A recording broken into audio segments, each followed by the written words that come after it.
नमस्कार, बहुत स्वागत है आपका इंडिया वॉइस में। मैं हूं आपके साथ प्रज्ञा मिश्रा। वक्त हो चला है उत्तर प्रदेश के इस खास बुलेटिन की, तो शुरुआत करते हैं पहली खबर के साथ। लखनऊ में नौसेना शौर्य वाटिका का लोकार्पण किया गया, जिसमें रक्षा मंत्री राजनाथ सिंह, मुख्यमंत्री योगी आदित्यनाथ और नौसेना प्रमुख एडमिरल दिनेश के त्रिपाठी शामिल हुए। आपको बता दें, गोमती तट पर 19 करोड़ रुपए की लागत से बनी इस वाटिका में रिटायर्ड युद्धपोत आईएनएस गोमती को प्रदर्शित किया गया।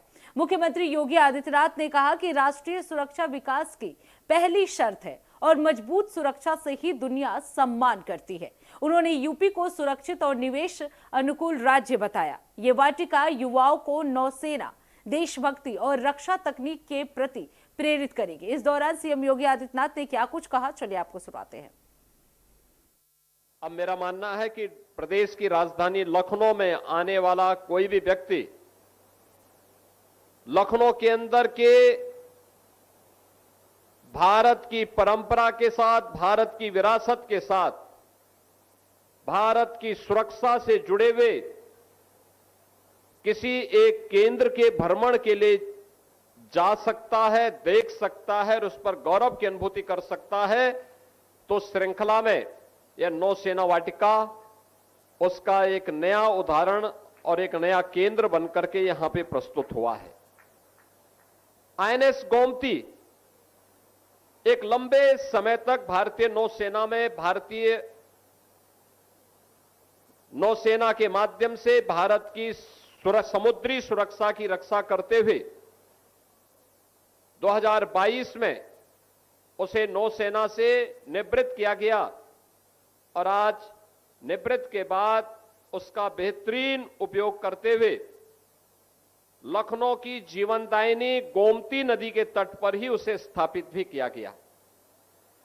जब बड़ी सोच होती है, बड़े लक्ष्य के साथ व्यक्ति आगे बढ़ता है, तो उस बड़ी सोच का परिणाम उसी सकारात्मक रूप से जो देश के युवाओं को, प्रदेश के युवाओं को एक नई प्रेरणा प्रदान करने वाला अवसर है, वह भारत की सेना पर, भारत की नौसेना के बारे में उसे यहां जानकारी मिलेगी और किन सम विषम परिस्थितियों में हमारे सैनिक कार्य करते हैं, यह उनके लिए जीवन में उन चुनौतियों से जूझने के लिए एक नई प्रेरणा भी होगी। बहनों और भाइयों, हमारी नौसेना अपने उस लक्ष्य को लेकर के चलती है जो उस विराट सोच का प्रतीक है कि नभः स्पर्शम दीप्तम, -डिग्री टेम्परेचर में देश की सीमाओं की रक्षा करता है, या रेगिस्तान में झुलसती हुई इस गर्मी में भारत की सीमा की रक्षा करता है, या समुद्र की उन लहरों का मुकाबला करते हुए भारत की समुद्री सेना समुद्री सीमा की रक्षा करता है, तब 140 करोड़ भारतवासी चैन की नींद सोता है। जब चैन की नींद सोता है तो देश के विकास के बारे में उस प्रकार की सकारात्मक और सोच को आगे बढ़ाने में सफल होता है। देश आगे बढ़ता है, सुरक्षा के बेहतर माहौल में ही विकास की योजनाएं प्रभावी ढंग से आगे बढ़ सकती हैं। आप याद करिए, 2017 के पहले यही उत्तर प्रदेश था, रोज कर्फ्यू लगता था, पेशेवर माफिया और अपराधी प्रदेश की व्यवस्था में जीना हराम कर दिए थे। उस असुरक्षित वातावरण में निवेश की संभावना, विकास की संभावनाएं अपने आप ही क्षीण हो जाती हैं। लेकिन जब हमारा सैनिक सुरक्षा के प्रति पूरी प्रतिबद्धता के साथ लग करके अपने कर्तव्यों का निर्वहन करता है, तो नागरिकों का भी कर्तव्य बनता है कि वह अपने उन सैनिकों के प्रति सम्मान का भाव रखें। अब रुक कर लेते हैं अगली खबर की। भीम आर्मी और आजाद समाज पार्टी के राष्ट्रीय अध्यक्ष चंद्रशेखर आजाद ने आज प्रेस वार्ता में कई महत्वपूर्ण घोषणाएं की। उन्होंने बताया कि 4 जून को व्यवस्था परिवर्तन दिवस के रूप में मनाया जाएगा और इसी दिन बिजनौर से सत्ता परिवर्तन यात्रा की शुरुआत होगी। चंद्रशेखर आजाद ने कहा कि ये यात्रा केवल राजनीतिक बदलाव की नहीं, बल्कि संविधान की रक्षा और पिछड़े दलित और मुस्लिम समाज के अधिकारों की लड़ाई की यात्रा है। उन्होंने दावा किया कि वर्तमान सरकार के 9 वर्षों के कार्यकाल में जनता को महंगाई, बिजली दरों में बढ़ोतरी और बिजली कटौती जैसी समस्याओं का सामना करना पड़ा है। साथ ही उन्होंने कहा कि बहुजन समाज के पार्टी के लिए आजाद समाज पार्टी एक मजबूत राजनीतिक विकल्प के रूप में उभर रही है। मैं चाह रहा था इस बात को बाद में कहूं कि जिस तरह की स्थिति बन गई है यहाँ पर और जो आवश्यक सुविधाएं हैं वो नहीं है प्रेस क्लब में, इस वजह से मुझे बताया गया था कि भाई प्रेस के साथी वहाँ कम जाते हैं, बड़े बड़े होटल्स में जब पीसी होती है तो भी जाते हैं। तो मैंने उनसे कहा कि भाई जैसा भी है तो उसी प्रेस क्लब में करें, क्योंकि इसी व्यवस्था को तो सुधारना है।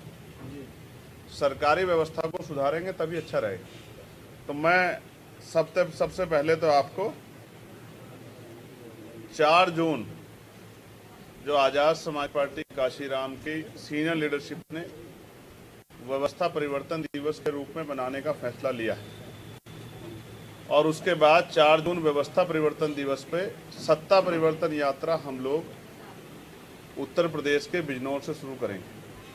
और ये सत्ता परिवर्तन यात्रा बहुजन हिताय बहुजन सुखाय के संकल्प को आगे बढ़ाते हुए सामाजिक न्याय, भागीदारी और संविधान बचाने के संकल्प के साथ पूरे उत्तर प्रदेश के गांव, कस्बों, शहरों, पंचायतों तक जाएगी।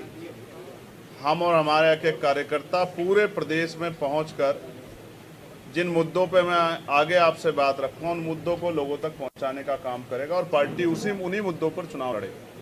समाज पार्टी के राष्ट्रीय अध्यक्ष और नगीना से सांसद चंद्रशेखर आजाद जी हमारे साथ मौजूद। सर, बीजेपी कार्यकाल में मोदी के 12 साल पूरे हैं, उसको गांव-गांव तक जाकर के बताएंगे कि उन्होंने जो योजनाएं चलाई हैं उसको आप किस तरह से देखते? देखिए, मैं तो चाहता हूँ वो जाके बताएं, वो गांव में जाए तो सही, जनता उनका इंतजार कर रही है। हर कार्यकाल में उन्होंने घोषणाएं की हैं, लेकिन वो घोषणाएं धरातल पे नहीं पहुंची। वो 5 किलो राशन के जरिए देश में सरकार में रहना चाहते हैं, जनता उनका इंतजार कर रही है। टोक्यो, जापान बनाने वाली सरकार आज तक गांव में अच्छी सड़कें नहीं बना पाई, और अभी उन्होंने उपहार दिया है। उत्तर प्रदेश की सरकार ने 10% की वृद्धि की है बिजली के दामों में, जनता उनका इंतजार कर रही है। जिस तरह की बिजली कटौती रही, मैं तो कहूंगा स्वागत करेगी जनता, वो जाएं।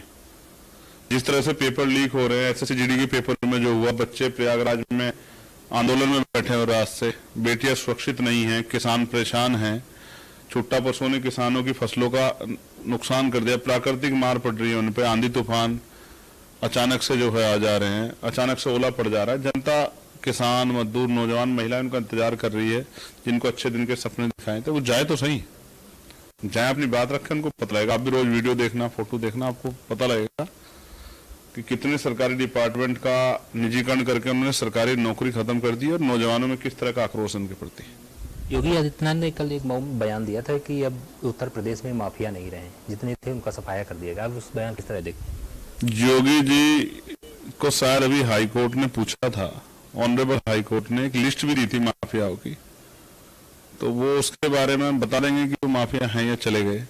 और उससे बड़ी बात है, ठीक है माफियाओं पे बात अच्छी बात है, कानून व्यवस्था काम पुलिस कर लेगी, लेकिन शिक्षा तो आप नहीं दे पा रहे हो, अच्छी चिकित्सा तो दे नहीं पा रहे हो, रोजगार तो दे नहीं पा रहे हो, कानून व्यवस्था तो अच्छी दे नहीं पा रहे हो। ये थे आजाद समाज पार्टी के राष्ट्रीय अध्यक्ष चंद्रशेखर आजाद जी। वीडियो जर्नलिस्ट बसंत मिश्रा, इंडिया वॉइस, लखनऊ। अब रुक कर लेते अगली खबर की। उत्तर प्रदेश सरकार में मंत्री दानिश आजाद अंसारी ने प्रधानमंत्री नरेंद्र मोदी के 12 वर्षों के कार्यकाल की उपलब्धियों की सराहना की। उन्होंने बताया कि हाल ही में प्रदेश कैबिनेट बैठक में जो निर्णय लिया गया है कि 5 जून से 21 जून तक बीजेपी कार्यकर्ता केंद्र और राज्य सरकार की जन कल्याणकारी योजनाओं की जानकारी गांव-गांव जाकर लोगों तक पहुंचाएंगे। हमीरपुर पुल हादसे पर भी उन्होंने कहा कि योगी सरकार मामले को गंभीरता से ले रही है। इन तमाम मामलों पर यूपी सरकार में मंत्री दानिश आजाद अंसारी से खास बातचीत की हमारे संवाददाता बसंत मिश्रा ने। सरकार में राज्य मंत्री दानिश आजाद अंसारी जी हमारे साथ मौजूद हैं। सर, केंद्र सरकार के 12 साल पूरे हुए, कल कैबिनेट की बैठक हुई थी, क्या दिशा निर्देश मिले? ये केंद्र की हमारी मोदी सरकार को 12 साल पूरे हुए और इन 12 सालों में प्रधानमंत्री नरेंद्र मोदी जी ने पूरी ईमानदारी से प्रदेश के, देश के विकास के लिए काम किया। देश की उन्नति समृद्धि के लिए टारगेटेड तरीके से, सकारात्मक तरीके से प्रधानमंत्री नरेंद्र मोदी जी ने काम किया है। और यही तौर पे मोदी जी का 12 साल का जो कार्यकाल है, ये देश के उन्नति के लिए बहुत स्वर्णिम कार्यकाल रहा। सर 27 में चुनाव है, ऐसे में कल हमीरपुर में एक हादसा हुआ है, ऐसे में विपक्ष कह रहा है कि भारतीय जनता पार्टी जो है ये भ्रष्ट जनता पार्टी है, इसको आप किस तरह से? देखिए, समाजवादी पार्टी को प्रदेश की उन्नति तरक्की बर्दाश्त नहीं हुई। हमीरपुर में जो घटना हुई है, उस घटना के लिए जांच भी हो रही है और कहीं भी कोई घटना दुर्घटना होती है तुरंत उस पर प्रशासनिक स्तर पे क्या कार्रवाई हो रही है, ये बहुत मायने रखता है। और हमीरपुर की घटना के ऊपर तुरंत रिस्पांस करते हुए माननीय मुख्यमंत्री जी ने इसका संज्ञान भी लिया, उस पर तुरंत जो है आवश्यक कार्रवाई होनी चाहिए, वो तमाम कार्रवाई भी की गई। संजय सिंह ने एक पीसी की थी, उन्होंने कहा कि 5 तारीख से वो इलाहाबाद में धरना प्रदर्शन करेंगे बिजली को लेकर के, क्योंकि प्रदेश में बिजली मिल नहीं रही। ऊर्जा मंत्री से बात करो तो कहते हैं जय श्री राम। देखिए, विपक्ष जो है ये नकारात्मक एजेंडे के साथ राजनीति कर रहा है। प्रदेश की उन्नति और समृद्धि के लिए पूरी ईमानदारी से हमारी मुख्यमंत्री योगी आदित्यनाथ जी की सरकार काम कर रही है। ये थे उत्तर प्रदेश सरकार में राज्य मंत्री Danish Azad Ansari ji. Video journalist Harisab Mishra, India Wise, Lucknow. तो फिलहाल रुकते एक छोटे से ब्रेक के लिए, ब्रेक के बाद जल्द लौटेंगे। देखते रहिए इंडिया वॉइस। तो ब्रेक के बाद एक बार फिर आप सभी का स्वागत है। रुक कर लेते हैं खबरों की ओर। गाजियाबाद की खोड़ा कॉलोनी में 17 वर्षीय किशोर सूर्या प्रताप की हत्या मामले ने तनाव पैदा कर दिया है। आपको बता दें, इस मामले में कई लोगों के खिलाफ मामला दर्ज किया गया और 3 आरोपियों को इस मामले में गिरफ्तार भी किया जा चुका है। आपको बता दें, मृतक के परिजनों ने आरोपियों के खिलाफ कड़ी कार्रवाई और एनकाउंटर की मांग की है। सोशल मीडिया पर और विभिन्न मंचों पर घटना को लेकर कई दावे भी किए जा रहे हैं, जिनकी जांच भी की जा रही है। पुलिस ने लोगों से अफवाहों पर ध्यान न देने और शांति बनाए रखने की अपील की है।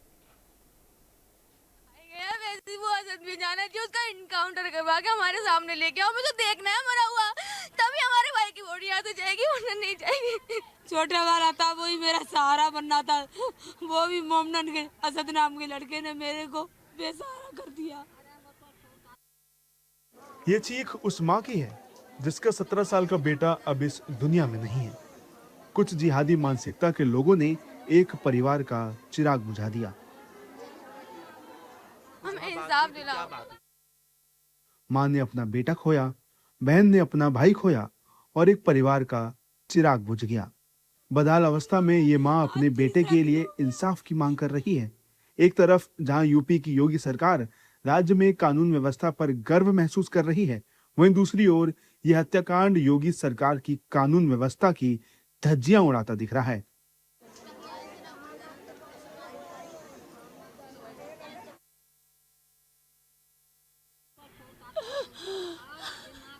दरअसल ये मामला उत्तर प्रदेश के गाजियाबाद जिले के खोड़ा इलाके का है, जहां एक 17 वर्षीय हिंदू लड़के की बकरीद के दिन मुस्लिम युवकों ने मिलकर दिन दहाड़े चाकू से गोदकर हत्या कर दी। मृतक का नाम सूर्य प्रताप है और वो 11वीं कक्षा में पढ़ता था। सूर्या के साथियों ने ही बकरीद पर फोन कर उसे बुलाया और पूछा कि क्या बकरा हलाल होते हुए देखा है। इतना कहने के बाद ही मुस्लिम युवकों ने उस पर हमला कर दिया। घायल अवस्था में सूर्या को नोएडा के फोर्टिस अस्पताल में ले जाया गया, जहां डॉक्टरों ने उसे मृत घोषित कर दिया। परिजनों ने आरोपी असद के एनकाउंटर की मांग की है। मृतक सूर्या की मां और बहन ने क्या कुछ कहा है, आप वो सुनिए। मुझे खून के बदला खून, जैसे मेरे बच्चे को मारा है उसी प्रकार मार के मेरे सामने लाया जाए और मेरे बच्चे की डेड बॉडी मेरे पास लाई जाए। मैंने अभी 28 तारीख के सुबह 7 बजे से अभी अपने बच्चे का चेहरा भी नहीं देखा है। मैं ऐसी हत्यानुमा हूँ, आज 3रा दिन हो गया, मेरे बच्चे का चेहरा भी नहीं देखा मैंने। कितने बच्चे हैं आपके? मेरे सर 3 बच्चे हैं, 2 बेटे 1 बेटी। बड़ा बेटा मेरा दिमागी संतुलन सही नहीं है उसका।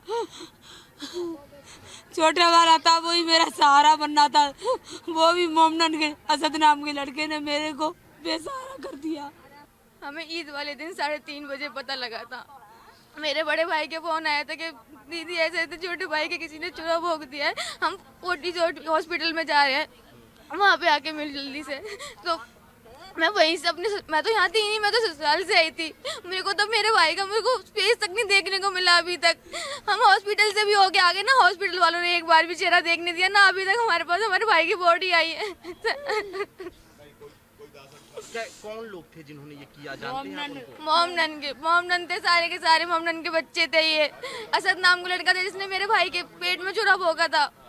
वहीं आपको बता दें कि सूर्या प्रताप की हत्या की खबर ने पूरे क्षेत्र को झकझोर दिया है। ऐसी किसी भी हिंसक घटना में सबसे बड़ा नुकसान केवल एक व्यक्ति का नहीं होता, बल्कि उसके साथ जुड़े पूरे परिवार का होता है। हालांकि पुलिस लगातार आरोपियों की धरपकड़ कर रही है। इस घटना में 3 आरोपियों को गिरफ्तार भी कर लिया जा चुका है, जबकि मुख्य आरोपी असद अब तक पुलिस की गिरफ्त से दूर है। खोड़ा में दिनांक 28 मई को हुई घटनाक्रम में तत्कालीन सुसंगत धाराओं में अभियोग पंजीकृत कर लिया गया था, जिसमें आज थाना खोड़ा पुलिस टीम के द्वारा 3 नामजद अभियुक्तों की गिरफ्तारी सुनिश्चित की गई है तथा घटना संबंधित 2 अन्य संदिग्धों को भी हिरासत में लिया गया है। पूरे प्रकरण में पूछताछ और साक्ष्यों के आधार पर अग्रिम वैधानिक कार्रवाई सुनिश्चित की जा रही है। तो मुख्य आरोपी अभी भी फरार है? गिरफ्तारी तो प्रयास किए जा रहे हैं, शीघ्र गिरफ्तारी सुनिश्चित की जाएगी। 3 गिरफ्तारी हुई है और 2 डिटेन है। जी। वहीं इस घटना के बाद यूपी की कानून व्यवस्था पर भी सवाल उठ रहे हैं। जहां सूबे की योगी सरकार अपराधियों पर लगाम लगाने और गुंडों माफियाओं से मुक्त यूपी की बात करती है, वहां इस तरह की घटना एक बार फिर सोचने पर मजबूर करती है। किसी भी सरकार की सबसे बड़ी जिम्मेदारी नागरिकों की सुरक्षा सुनिश्चित करना होती है। जब ऐसी दर्दनाक घटनाएं सामने आती हैं, तो स्वाभाविक रूप से प्रशासन की कार्यप्रणाली और सुरक्षा व्यवस्था पर चर्चा होने लगती है। हालांकि बीजेपी और उसके नेताओं ने घटना के बाद आरोपियों पर कड़ी कार्रवाई होने की बात की है। हत्यारा कोई भी हो, वो बख्शा नहीं जाएगा, उसको खोज निकाला जाएगा और हत्या करने वाले को फांसी पर चढ़ाने के लिए जो कार्रवाई होती है कानूनी, वो कानूनी कार्रवाई की जाएगी।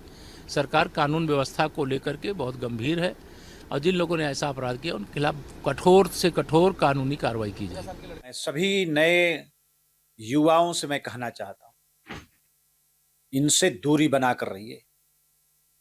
इनके दिल दिमाग में जहर भरा पड़ा है और ये टारगेट कर रहे हैं हमारे नए उम्र के नौजवानों को। सभी गार्जियन को भी चाहिए कि ऐसी मानसिकता से बच्चे दूरी बनाएं, उनको समझाने की आवश्यकता है। इनके मन में पूरी तरीके से जहर भर गया है। निश्चित है, हत्या हुई है तो परिवार दुखी है। हमारी संवेदना उस परिवार के साथ है और कानूनी कार्रवाई होगी। कोई जो भी अपराधी उसमें इन्वॉल्व है कोई बचेगा नहीं। कानून के दायरे में सबकी गिरफ्तारी होगी, कोर्ट से सजा दिलाई जाएगी ऐसे लोगों को। देखिए, हम तो सिर्फ इतना कह रहे हैं कि खोड़ा नगर पालिका में आज तक इस तरीके का ना कोई भी व्यवहार हम लोगों के साथ में नहीं हुआ। एक मुस्लिम व्यक्ति ने अगर ये पूरे मुस्लिमों को टारगेट कर दिया है ना, तो मुस्लिम समाज को भी हमारा साथ देना चाहिए अगर वो लोग सही है तो। ऐसे लोगों को अगर इतनी गंदी मानसिकता लेकर ये लोग बैठे हैं कि यारी दोस्ती करते हैं और यारी दोस्ती में इस तरीके की गद्दारी कर कर बच्चे को बुलाते हैं कि आज ईद है और ईद का हम लोग तुम्हें पार्टी देंगे। उन्होंने बुलाया और ये बच्चा चला गया और जाने के बाद उससे बोलते हैं कि बकरा हलाल होते हुए देखा है तुमने, बकरा कटते हुए देखा है? उसने कहा नहीं देखा। तो नहीं देखा तो लो अब हम दिखाते हैं कैसे कटता है। वहीं सूर्या प्रताप की मौत केवल एक खबर नहीं, ये उस परिवार की अनंत पीड़ा की कहानी है जिसे शब्दों में पूरी तरह व्यक्त भी नहीं किया जा सकता है। पुलिस और प्रशासन दोनों की जिम्मेदारी है कि पीड़ित परिवार को न्याय मिले, दोषियों को कानून के अनुसार कठोर सजा मिले और भविष्य में ऐसी घटनाएं दोबारा ना हो। लेकिन यह हत्याकांड ये भी दर्शाता है कि अपराधियों के मन में कानून और प्रशासन का बिल्कुल भी भय नहीं है। अब देखना यह होगा कि योगी सरकार दोषियों के खिलाफ क्या कार्रवाई करती है।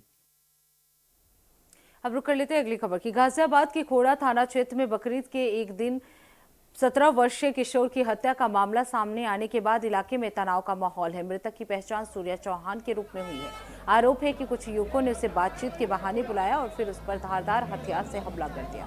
गंभीर रूप से घायल सूर्या को अस्पताल पहुंचाया गया, जहां उपचार के दौरान उसकी मौत हो गई। मौके पर पहुंचकर हमारे संवाददाता इंद्रेश शर्मा ने लोगों से बातचीत की। चलिए आपको सुनाते हैं। गाजियाबाद के थाना खोड़ा कॉलोनी के अंदर 17 वर्षीय एक नाबालिग की हत्या कर दी जाती है ईद के दिन। ये कहकर बुलाया जाता है कि आओ तुम्हें बकरा कैसे कटता है दिखाया जाता है। हमारे साथ यहाँ कुछ लोग हैं बात करने के लिए। क्या कुछ हुआ था इधर? क्या हुआ था एक्चुअल में ईद के दिन? मैं उनका रिलेटिव हूँ। आप सूर्य के मतलब एक मामा के रिश्ते से मैं बहनोई लगता हूँ सूर्य। तो मेरे पास जब कॉल किया गया है तो इनकी मतलब अब ये है कि जैसे गली में रहते हैं, एक गली दूसरी गली में, तो आपस में मतलब बोलचाल तो हो ही जाती कभी कभार। तो ये 2 बच्चे थे। कितने लोग थे ये 6 से 7 लोग बताए जा रहे हैं। मोमडन वर्ग के जो हैं वो 6 से 7 लोग बताए जा रहे हैं और ये 2 बच्चे थे मतलब जिन्हें बुलाया गया है। ईद के साथ कौन था? नहीं, सूर्या के साथ सूर्या के साथ जो बताया जा रहे हैं उनके 2 दोस्त थे, आयुष और विक्की, क्या वो साथ थे? नहीं, आयुष और सूर्या, मुझे जहाँ तक मुझे पता है आयुष और सूर्या के बारे में पता है। हाँ, तो इन्हें बुलाया गया और वहाँ इन्होंने मतलब ईद के वो त्योहार का सेलिब्रेशन करने के लिए, और उसका तो आपको पता ही है सामने। अब जो ये आरोपी पकड़े गए हैं आज 5 गिरफ्तार बता रहे हैं, 3 का जो नाम दर्ज इनको गिरफ्तारी दिखाई गई है। इसके अलावा क्या प्रशासन से मांग रहेगी अब उनकी माता की? देखो, प्रशासन से उनकी माता की जो मांग है वो सबको पता है। शाम से अब तक मीडिया को हर किसी को पता है, देशवासी को हर किसी को पता है। फिलहाल मैं यही कहना चाहूंगा कि जैसे डेड बॉडी के लिए या जो भी है अंतिम संस्कार के लिए जिन चीजों में ये ध्यान ज्यादा लगा रही है, जनता हमारी या हम भाई सब शांति बनाए हुए हैं, तो इनके पास समय कम है या मतलब जो भी है, लेकिन ये अपना काम करके दिखाएं। जो कि तो ये देखिए, मृतक के जो बहनोई थे जिन्होंने साफ तौर पे बताया कि अब उनकी मांग जो है मृतक के भाई को नौकरी मिलनी चाहिए। जिला प्रशासन यहाँ पहुंचे और अब लगातार दिखा रहे हैं हम आपको, ये सूर्य का पार्थिव शरीर जो है अब लाया गया है। अब थोड़ी ही देर में जो है आगे परिवार की क्या योजना होगी, शाम तक जो है ये पता पड़ पाएगा। Indresh Sharma, India voice, Ghaziabad. तो इसी के साथ उत्तर प्रदेश के इस खास बुलेटिन में बस इतना ही। देश दुनिया की तमाम बड़ी खबरों के लिए देखते रहिए इंडिया वॉइस। तब तक के लिए नमस्कार।